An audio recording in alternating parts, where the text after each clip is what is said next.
The Apollo University, University of Leicester, 35 lakhs fees for 3-year BTech CSE UK.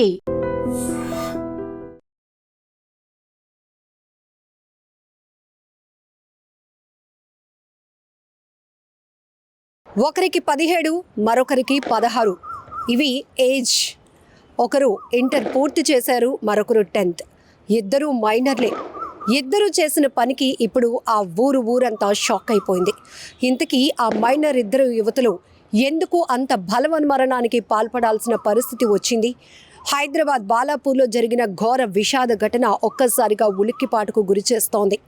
ఆ తల్లిదండ్రులు ఆంధ్రప్రదేశ్ రాష్ట్రానికి చెందిన నెల్లూరు జిల్లాకు చెందిన వారు ఉదయగిరి మండలంలో ఉండేవాళ్ళు. అయితే బతుకు తెరువు కోసం నెల రోజుల క్రితమే హైదరాబాద్కు వచ్చారు. ఇద్దరు అమ్మాయిలు ఒకే వ్యక్తిని ప్రేమిస్తున్నారు. ఇది తప్పు. మీకు అంత వయసు రాలేదు. ముందు చదువు మీద కాన్సన్ట్రేషన్ పెట్టండి, ఆ తర్వాత మీ బతుకులు అవే బాగుంటాయి. మంచి వ్యక్తులకిచ్చి పెళ్లి చేసే బాధ్యత నాది అంటూ ఆ కన్న తండ్రి నచ్చ చెప్పుతూ వచ్చాడు. ఆ తర్వాత ఆ స్టేజ్ దాటిపోవడంతో ఇద్దరు మందలిస్తూ రావడం వల్ల ఆ బలవన్మరణానికి పాల్పడినటువంటి ఘటన ఇప్పుడు ప్రతి ఒక్కరిని ఉలికిపాటుకు గురి చేస్తోంది. ఆ కన్న తల్లి గుండెలు అవిసేలా రోధిస్తోంది. తను కూడా పని చేసేదాన్ని, కానీ ఇద్దరు పిల్లల్ని జాగ్రత్తగా చూసుకోవడానికి నా భర్త పనిని కూడా మానిపించి వీళ్ళిద్దరికీ కాపలాగా నన్ను పెట్టాడు. 20 నిమిషాలు నేను బయట పని చూసుకోవడానికి వచ్చేలోపే ఇంటి కిటికీకి ఉన్నటువంటి రైలింగ్కి ఇద్దరు ఉరివేసుకొని బలవన్మరణానికి పాల్పడ్డారు అంటూ ఆ తల్లి మీడియా ముందు చెప్తోంది. ఎంత బాధాకరమైన విషయం. ఒక అమ్మాయిని ఇంటర్ వరకు చదివించారు, ఇంకొక అమ్మాయి 10th వరకు వచ్చింది. అయితే ఇద్దరు మైనర్లే. ఇద్దరు అమ్మాయిలు అయినప్పటికీ కూడా ఆర్థిక పరిస్థితి కుటుంబంలో అంత బాగోలేనప్పటికీ కూడా బాగా చదివిస్తే వాళ్ళ బ్రతుకు బాగుంటుంది. మంచి భర్తనిచ్చి మంచి వ్యక్తినిచ్చి పెళ్లి చేసి వాళ్ళని ఒక అయ్య చేతిలో పెట్టాలి, ఒక మంచి అత్తింటికి పంపించాలి అనేది తల్లిదండ్రుల కోరిక. వాళ్ళకి ఆర్థిక స్తోమత లేకపోయినా ఏ కన్న తల్లిదండ్రులైనా పిల్లల భవిష్యత్తు బాగుండాలని ఆలోచన చేస్తారు. వాళ్ళు మంచి ఎందుకు చెప్తారు అంటే మన కోసమే అనేది మనం ఆలోచించాల్సిన అవసరం కూడా ఉంది. ఇక్కడ మరి ఆ తండ్రి మందలించినటువంటి విధానమో లేకపోతే ఆ తల్లిదండ్రులు చెప్తున్న మంచి మాటలు వాళ్ళకి రుచించలేదో, లేకపోతే ఇద్దరు కలిసి ఒకే అబ్బాయిని ప్రేమిస్తున్నారు కాబట్టి, ప్రేమ వలలో ఉన్నారు కాబట్టి, ప్రేమ మాయలో చిక్కుకున్నారు కాబట్టి ఇంకా దానివల్ల వాళ్ళు కళ్ళు తెరుచుకోలేని పరిస్థితి వచ్చిందో లేదో తెలియదు. కానీ అక్కడ ఆ అబ్బాయికి మీరు తనతో సన్నిహితంగా ఉండటం మంచిది కాదు. ఫోన్ కాల్స్, మెసేజ్లు ఇదంతా మంచి పద్ధతి కాదమ్మా. మనం బతుకు తెరువు కోసం మరొక ప్రాంతానికి వచ్చాం, మీరిద్దరూ ముందు చదువు మీద కాన్సన్ట్రేట్ చేయండి అని ఆ తండ్రి మందలించడంతో ఒక్కసారిగా ఇద్దరు బలవన్మరణానికి పాల్పడినటువంటి ఘటన ఇప్పుడు తీవ్ర విషాదాన్ని నింపిందని చెప్పొచ్చు. ఈ ఒక్క ఘటన గురించే కాదు, ఈ విషాదకర ఘటన తెలిసిన వెంటనే పోలీసులు అయితే వెంటనే అక్కడికి సంఘటనా స్థలానికి చేరుకొని అసలు ఇద్దరు బలవన్మరణానికి పాల్పడడానికి కారణాలేంటి, కన్న తల్లిదండ్రులు చెప్తున్న కారణం ఏంటి, ఇద్దరు ప్రేమించినటువంటి ఆ వ్యక్తి ఎవరు, ప్రస్తుతానికి పరారీలో ఉన్నాడా, ఎక్కడ ఉన్నాడు, ఇద్దరిని ప్రేమించడం ఏంటి, ఆ అబ్బాయి ఒక అమ్మాయిని ప్రేమిస్తుంటే ఇంకొక అమ్మాయి కూడా అబ్బాయి మీద మనసు పడుతోందా, ఇవన్నీ కోణాల్లో కూడా పోలీసులు అయితే దర్యాప్తు వేగవంతం చేశారు. అయితే తన తల్లిని అక్కడే పిల్లలిద్దరూ ఇంకా పిల్లల పరిస్థితి బాగాలేదు, నువ్వు పని కూడా మానేసి పిల్లల్నే కంటికి రెప్పలాగా చూసుకోవాల్సిన బాధ్యత నీది, నేను ఎంతో కొంత బయటకు వెళ్ళి సంపాదించి మన కుటుంబాన్ని పోషిస్తాను అనేది ఆ తండ్రి చెప్పినటువంటి మాటలు. అయితే ఎంత కంటికి రెప్పలా కాపాడుకున్నా ఏ చిన్న పని మీద ఓ 10 నిమిషాలు పావుగంట అట్లా వెళ్లాల్సి వస్తుంది.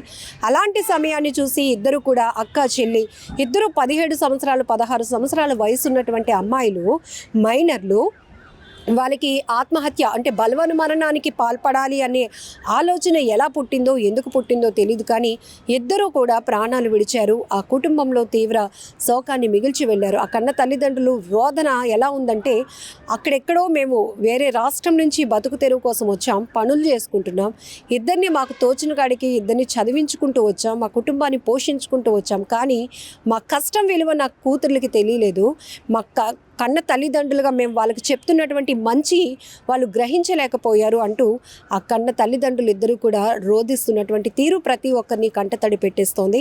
ఈ విషాదకర ఘటన ఎంతో మందిని కనెక్ట్ చేస్తోంది. ఎందుకంటే ఈ మధ్యకాలంలో యువత బలవన్మరణాలకు పాల్పడుతున్నటువంటి ఘటనలు ఒక్కసారిగా ప్రతి ఒక్కరిని తీవ్ర దిగ్భ్రాంతికి గురి చేస్తున్నాయి. అనుకున్న ర్యాంక్ సాధించలేదనో, మంచి మార్కులు రాలేదనో, లేకపోతే ఈరోజు రాసిన ఎగ్జామ్లో నేను పాస్ అవ్వను, ఎందుకంటే నేను బాగా రాయలేదు కాబట్టి తర్వాత ఎలాగ ఫెయిల్ అవుతాను, మళ్ళీ మా పేరెంట్స్కి తెలిస్తే ఏమైనా అంటారేమో, ఫెయిల్ అవ్వటం అనేది ఇంకా లైఫ్లో ఊహించలేనటువంటి ఘటన. ఇలా ఆలోచన చేసి విద్యార్థి దశలోని స్టూడెంట్స్ చాలామంది సూసైడ్ చేసుకుంటున్నటువంటి ఘటనలు. ఇక ప్రేమ విఫలం కావడం వల్ల కూడా చాలామంది సూసైడ్ చేసుకుంటున్నారు. ప్రేమికులు ఇద్దరు సూసైడ్ చేసుకుంటున్న ఘటనలు ఉన్నాయి. లేదంటే అందులో ఒకరు ఏ సూసైడ్ నోట్ రాసుకోవడమో, లేకపోతే ఏదోటి విష పదార్థాలు తీసుకొని తను చాలించాలనుకోవడమో, లేకపోతే హ్యాంగ్ చేసుకొని చనిపోవడమో, రైలు పట్టాల మీదకి వెళ్ళి చనిపోవాలనుకోవటమో, ఇలాంటి ఘటనలు చాలా చూస్తున్నాం. మరి తల్లిదండ్రుల పరిస్థితి ఏంటి? మీరు ఇంకా పూర్తిగా అవగాహన రాలేదు, పూర్తిగా సొసైటీ పైన ఒక నాలెడ్జ్ లేదు, ప్రేమ పెళ్ళి వీటిపైన ఒక నాలెడ్జ్ కూడా లేనటువంటి మీరు స్పాట్ డెసిషన్ తీసుకొని అక్కడికక్కడే మీరు బలవన్మరణాలకు పాల్పడి ప్రాణాలు తీసుకోవాలనుకుంటున్నారు. మరి మీ మీదే ఎన్నో ఆశలు పెట్టుకొని మీ మీద ఎన్నో కలలు కంటున్నటువంటి తల్లిదండ్రుల పరిస్థితి ఏంటి? ఒక్కసారైనా ఆలోచిస్తున్నారా? ఇలాంటి ఘటనలు చాలానే చూస్తున్నాం. ఇక ఇతర అంటే ఆర్థికపరమైనటువంటి సంబంధాలు కావచ్చు, అక్రమ సంబంధాల వల్ల జరుగుతున్న హత్యలు, ఆత్మహత్యల సంగతి పక్కన పెడితే బలవన్మరణాల గురించి ప్రత్యేకంగా మాట్లాడుకోవాలంటే అప్పుల బాధ భరించలేక కుటుంబాలు కూడా బలవన్మరణాలకు పాల్పడుతున్న ఘటనలు మరింత బాధాకరం. ఇక ఎగ్జామ్స్ అంటే చదువుని స్ట్రెస్గా తీసుకున్నటువంటి పిల్లలు కూడా సూసైడ్లు చేసుకుంటున్నారు. లేకపోతే హెల్త్ బాగాలేదు, నేను ఎవరికి చెప్పుకోలేకపోతున్నాను, ఈ పరిస్థితిలో ఇక చాలు ఈ జీవితం అనుకొని అర్ధాంతరంగా తమ తనువు చాలిస్తున్నారు, ప్రాణాలు విడుస్తున్నారు. ఈ పరిస్థితిలో కూడా మీరు ఏ పరిస్థితిలో అర్ధాంతరంగా మీ తనువు చాలించినా అది తల్లిదండ్రులకు జీవితాంతం తీరని శోకంగానే మిగులుతుంది. ఆ కడుపు కోత ఎవరు కూడా తీర్చలేనటువంటిది. ఒక్కసారి మీరు ప్రపంచాన్ని చూసినట్టుగా ఫీల్ అవుతున్నారు. ఒక్కసారి అదే ప్రేమతో, అదే ఎమోషన్తో, అదే తల్లిదండ్రుల కష్టాన్ని ఒకసారి మనసు పెట్టి ఆలోచించి చూస్తే మీకోసం వాళ్ళు ఎన్ని త్యాగాలు చేస్తున్నారు, మీకోసం ఎన్ని వదులుకుంటున్నారు, మీకోసం ఎన్ని సాక్రిఫైస్ చేస్తున్నారు అనే విషయాలు కూడా మీకు కూడా తెలుస్తాయి. ఇప్పుడు ఇక్కడ ఇద్దరు అమ్మాయిలు, ఎదుగొచ్చినటువంటి అమ్మాయిలు, ఇద్దరు మైనర్లే కావచ్చు, కానీ 17-16 సంవత్సరాల పిల్లలంటే దాదాపుగా ఇంకా ఈ అమ్మాయి ఇంటర్ పూర్తయింది, ఒక అమ్మాయి 10th. సో ఇంకా హైయర్ స్టడీస్ చదవలేకపోయినా కూడా ఒక ఏజ్ వచ్చిన తర్వాత వాళ్ళకి పెళ్లి చేసి ఒక మంచి కుటుంబానికి అప్పచెప్పాలి, వాళ్ళ ఇద్దరు కూడా భవిష్యత్తు బాగుండాలి, ఉన్నంత తమకు ఉన్నటువంటి స్తోమతలోనే ఇద్దరు కన్నబిడ్డల్ని కంటికి రెప్పలా కాపాడుకోవాలి అనుకున్నటువంటి ఆ కన్న తల్లిదండ్రుల కలలు చెరిపేసిపోయారు వీరిద్దరూ అని చెప్పొచ్చు. ఇందులో ఎంత బాధాకరం! ఎక్కడ చెప్పడానికి అంటూ ఏమీ లేదు. ఒకవేళ కుటుంబ బాధ్యతలు భారం మోసిన వాళ్ళు అనుకోండి, వాళ్ళకు ఒక వేరే అవకాశం లేకపోతే ఇలాంటి నిర్ణయాలు తీసుకున్నారంటే అది వేరే అనాలిసిస్. కానీ ఇక్కడ శుభ్రంగా చదువు మీద ఫోకస్ చేసుకొని కెరియర్ మీద ఫోకస్ పెట్టాల్సినటువంటి పిల్లలు తల్లిదండ్రులకు చదువు లేకే కూలీ నాలి చేసుకొని మనల్ని పోషిస్తున్నారు. ఇలాంటి పరిస్థితుల్లో కూడా మన ఇద్దరిని ఇంత బాగా చదివిస్తున్నారు కాబట్టి మనం బాగా చదువుకోవాలి, ఒక మంచి జాబ్ కొట్టాలి. ఆ తర్వాత వీళ్ళిద్దరిని మనం ఉన్నంతకాలం పెళ్ళి కాకముందు వరకు కూడా అయినా పేరెంట్స్ని బాగా చూసుకోవాలి. పెళ్ళి అయిన తర్వాత కూడా ఇద్దరమే, ఇంకా కొడుకులైనా కూతుర్లైనా మనమే కాబట్టి మన పేరెంట్స్ ఇద్దరిని బాగా చూసుకోవాలి. ఈ డిస్కషన్స్ నడవాలి అక్క చెల్లెళ్ళ మధ్య. కానీ ఒక వ్యక్తి కోసం జరిగినటువంటి సంభాషణలు కావచ్చు, ఒక వ్యామోహం కావచ్చు, ఒక ప్రేమ పేరుతో జరిగినటువంటి ఒక మాయ కావచ్చు, అకస్మాత్తుగా తండ్రి చెప్పినటువంటి మాటలు వీళ్ళు సహించలేక బలవన్మరణానికి పాల్పడినటువంటి దుర్ఘటన ఇప్పుడు బాలాపూర్ పోలీస్ స్టేషన్ పరిధిలో చోటు చేసుకుంది. పోలీసులు అయితే కనుక సంఘటన స్థలానికి చేరుకొని ముమ్మరంగా దర్యాప్తు కొనసాగిస్తున్నారు. ఆ వ్యక్తి ఎవరు, ఇద్దరు ఎందుకు ప్రేమిస్తున్నారు ఆ వ్యక్తిని, ఇక్కడ హైదరాబాద్కు వచ్చి నెల రోజులే అయినప్పుడు ఇద్దరిని ఎప్పటి నుంచి అసలు రోజుల పరిచయమా, ఎలా పరిచయం ఏర్పడింది, అండ్ తల్లిదండ్రులు మాట వినకపోగా చిన్న పాప అయితే అక్క ఏం చెప్తే అదే చేస్తూ ఉంటుందంట. వాళ్ళిద్దరు అక్కా చెల్లెల మధ్య కోఆర్డినేషన్ ఇక్కడ చూడండి ఎలాంటి పరిస్థితి. ఇలా కొంత మెచ్యూరిటీ ఈ రోజుల్లో చాలా ఫాస్ట్గా ఉన్నారు పిల్లలు. 10 yearsకే కొంత నాలెడ్జ్ వచ్చేస్తుంది, ఏది మంచి ఏది చెడు అనేది కూడా. కాబట్టి పిల్లల విషయంలో తల్లిదండ్రులు ఎంత జాగ్రత్తగా ఉండాలి. ఇక్కడ ఇంకొక అమ్మాయి కూడా 10th వరకు వచ్చింది కాబట్టి కొంత నాలెడ్జ్ ఉంటుంది.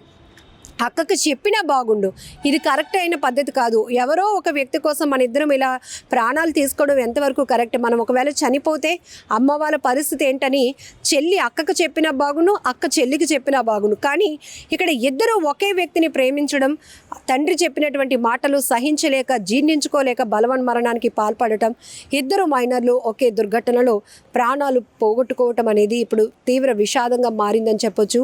ఆ గ్రామం అంతా స్థానికంగా ఉన్నటువంటి ఉన్నటువంటి వాళ్ళు కూడా కన్నీరు పెట్టుకుంటున్నారు. అయ్యో చక్కనైన పిల్లలు చక్కగా చదువుకుంటారు అనుకుంటే ఇవేం పనులు, ఇలా ప్రాణాలు విడవటం ఏంటి, ఇలా బలవన్మరణానికి పాల్పడటం ఏంటి అంటూ కూడా కన్నీరు విడుస్తున్నటువంటి పరిస్థితులు కనబడుతున్నాయి. నిజంగా ప్రస్తుతం ఉన్నటువంటి సమాజం దేనికి ప్రయారిటీ ఇస్తుంది? ఆర్థిక సంబంధాల చుట్టూ మాత్రమే తిరుగుతోంది. మళ్ళీ ఎన్నికలంగానే చాలా విరక్తి కలుగుతున్నాం. మంచి అనిపిస్తుంది కదా, లేడీస్ కూడా ఛాలెంజింగ్ జాబ్స్ చేసినప్పుడు చాలా బాగుంటది. ట్రాఫిక్ అసిస్టెంట్స్ గా నియమించిన ట్రాన్స్జెండర్స్ అందరితో సాల్యూట్ చేయించుకుంటున్నారు. ఫుడ్ డెలివరీ ఇవ్వటానికి వెళ్ళినటువంటి డెలివరీ బాయ్ అనిల్ పై కళ్ళ ముందు పెళ్ళండి